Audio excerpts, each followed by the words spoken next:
اساتذہ اور تمام حاضرین محفل السلام علیکم۔ میری آج کی تقریر کا نام ہے ہم نازک دل والے روزانہ اسکول آتے ہیں۔ جناب صدر، ابھی کل کی بات ہے، میں نے اپنی ماما سے کہا کہ میں نے اپنے کزن سے کھیلنے ان کے گھر جانا ہے۔ ماما نے وہ کہا روز روز کہیں جانے سے ہماری عزت کم ہو جاتی ہے۔ پھر اسی سوچ میں غرق ہوں کہ اس حساب سے تو میری اسکول میں عزت ہی نہیں رہی، کیونکہ ہم نازک دل والے تو روز اسکول آتے ہیں۔ جناب صدر، چلیں اس ذلت تو ویسے بھی اوپر والے کے ہاتھ میں ہے، مگر یہ کہاں کا انصاف ہے کہ ہمیں باہر ڈراپ کر کے والدین خود گھر چلے جائیں۔ انہیں بھی ہمارے ساتھ کلاس روم میں بیٹھانا چاہیے تاکہ انہیں معلوم ہو سکے کہ ہم نازک دل والوں پر کیا گزرتی ہے جو روزانہ اسکول آتے ہیں۔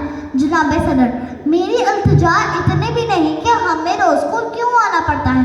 میری التجا تو صرف اتنی سی ہے کہ روز اسکول بلانے کی بجائے کبھی میک ڈونلڈ بلا لیا کریں یا کبھی کسی پلے لینڈ، ایسے روز ماحول بننے سے ہم نازک دل والوں کا بھی دل لگا رہے گا۔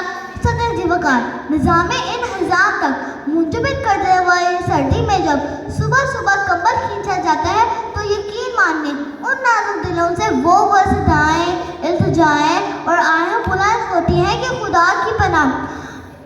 بات کی تبلت کو سمیٹتے ہوئے میں صرف اتنا کہنا چاہوں گی کہ گاہے گاہی کی ملاقات ہے اچھی ہے امیر، قدر کھو دیتا ہے یہ روز کا آنا جانا۔ بہت شکریہ۔